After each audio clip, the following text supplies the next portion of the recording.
तो ये सवाल देखो, इसमें क्या बोल रहा है कि बॉटल ऑफ जूस है 18.5 centimetre tall, correct to nearest millimetre. ठीक है, they are stored on shelves, the distance between shelves is 23 centimetre. दिया हुआ है हमें, करेक्ट टू नियरेस्ट सेंटीमीटर। कह रहा है calculate the lower bound of the distance. क्या मतलब लोअर बाउंड? मतलब डिस्टेंस डी की लोएस्ट पॉसिबल वैल्यू। अब देखो भाई, डिस्टेंस डी की ना लोएस्ट पॉसिबल वैल्यू कब आएगी? जब हम इस वैल्यू की इस वैल्यू के लोअर बाउंड में से इस वैल्यू का अपर बाउंड सब्ट्रैक्ट कर दें। 23 के लोअर बाउंड में से 18.5 का अपर बाउंड सब्ट्रैक्ट कर दें, तो हमारे पास जो डी की वैल्यू आएगी ना, वो आएगी लोएस्ट पॉसिबल वैल्यू। ये बात तो क्लियर है ना? अब सवाल ये कि हम 23 और 18.5 का लोअर बाउंड निकालेंगे किस तरह, अपर बाउंड निकालेंगे किस तरह। तो याद रखो, पहले हम बात करते हैं 18.5 की। पहले हम 18.5 का निकालते हैं, अपर बाउंड भी लोअर बाउंड। अब देखो, अपर बाउंड और लोअर बाउंड निकालने के लिए आप क्या करते हो?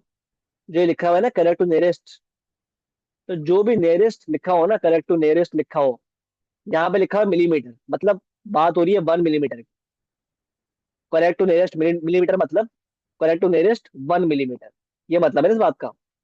तो जो भी नियरेस्ट के बाद लिखा हो ना नंबर, उसको आप डिवाइड करते हो 2 से। तो क्या आंसर आ गया? 0.5 मिलीमीटर। फिर आप इस 0.5 मिलीमीटर को इस वैल्यू में ऐड करोगे और सब्ट्रैक्ट करोगे। लेकिन यहाँ पर बात हो रही है मिलीमीटर की, और ये दिया हुआ है 18.5 सेंटीमीटर में।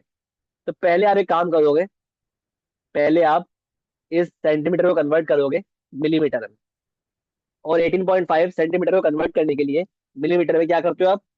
मल्टीप्लाई कर दोगे 10 से। तो ये आ रहा है 185 मिलीमीटर। अब इस वैल्यू में 0.5 आप ऐड करोगे, तो क्या बन जाएगा? तो आपके पास आ जाएगा 185 प्लस 0.5, क्या आ रहा है? 185.5 मिलीमीटर। ये क्या है? ये है अपर बाउंड। ये इसका अपर बाउंड आ गया।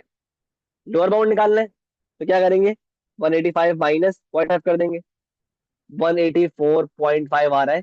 ये क्या है? इसका लोअर बाउंड। तो हमने इस वैल्यू का अपर बाउंड और लोअर बाउंड फाइंड कर लिया। अब ये आया मिलीमीटर में, ठीक है। लेकिन हमारे पास जो ओरिजिनल वैल्यू है वो क्या है? सेंटीमीटर में। तो अब एक काम करो, दोबारा से इन अपर बाउंड लोअर बाउंड को कन्वर्ट कर दो बैक टू सेंटीमीटर। तो 185.5 को अगर हम डिवाइड करेंगे 10 से, तो ये क्या बन जाएगा? 18.55। ये आ गया आपका upper bound of this value. Lower bound निकालना है, तो अब क्या करोगे? इस वैल्यू को डिवाइड कर दो 10 से, तो 18.45 आ गया लोअर बाउंड 18.5 सेंटीमीटर का। सही है। तो हमने इस वैल्यू का तो निकाल लिया अपर बाउंड लोअर बाउंड। अब इसकी बारी है, अगेन वही काम करेंगे कि हमारे पास क्या दिया हुआ है? करेक्ट टू दिया हुआ है नियरेस्ट सेंटीमीटर, मतलब करेक्ट टू नियरेस्ट 1 सेंटीमीटर। तो हम क्या करेंगे? पहले 1 को डिवाइड करेंगे 2 से, 0.5 आ गया सेंटीमीटर। अब इस 0.5 सेंटीमीटर को 23 में ऐड करेंगे, तो क्या बन जाएगा? 23.5। तो ये आ गया इसका अपर बाउंड, और 23 में से 0.5 सब्ट्रैक्ट करेंगे, तो आ गया 22.5, जो कि है लोअर बाउंड। सही है। तो हमने दोनों क्वांटिटीज के अपर बाउंड और लोअर बाउंड मालूम कर लिए। हमें निकालना क्या है? हमें निकालना है लोअर बाउंड फॉर डिस्टेंस। अब बहुत इजी हो गया। अब लोअर बाउंड ऑफ डिस्टेंस निकालने के लिए, मतलब डिस्टेंस की लोएस्ट पॉसिबल वैल्यू फाइंड करने के लिए, हम इस वैल्यू के लोअर बाउंड, 23 के लोअर बाउंड,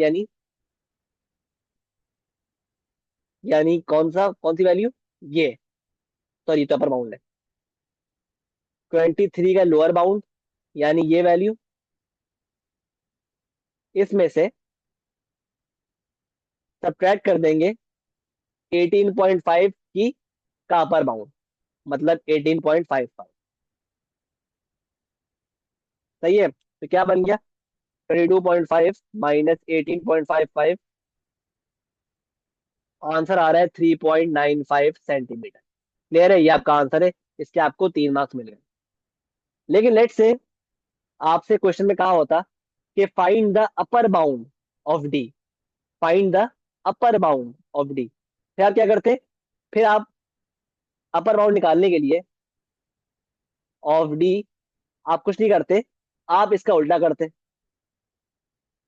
कि आप 23 की अब की बार अपर बाउंड लेते, मतलब 23.5, और इसमें से सब्ट्रैक्ट करते 18.5 का लोअर बाउंड, यानी 18.45।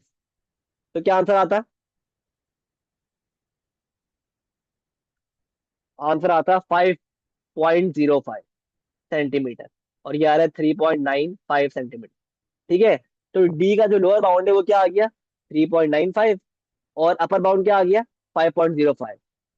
और अगर यहाँ पे लिखा होता है सिंपली कि भाई आप सिर्फ और सिर्फ डिस्टेंस मालूम करें, ना ही अपर बाउंड ना ही लोअर बाउंड, बस हमें चाहिए डिस्टेंस, तो आप क्या करते? सिंपली डिस्टेंस फाइंड कर लेते। किस तरह मालूम करते डिस्टेंस? कि 23 में से 18.5 को सब्ट्रैक्ट करते, तो क्या आता? डिस्टेंस 23 माइनस 18.5, ये आ गया 4.5 सेंटीमीटर। ये क्या आ गया? Distance D. अब इस डिस्टेंस डी का अपर बाउंड क्या हो गया? 5.05, और इस डिस्टेंस डी का लोअर बाउंड क्या हो गया? 3.95, और यहाँ पे हमें निकालना क्या था? लोअर बाउंड निकालना था, तो हम निकाल चुके हैं। क्लियर है बात? आई होप क्लियर है। तो ये था concept of upper bound, lower bound, and how to apply them on questions.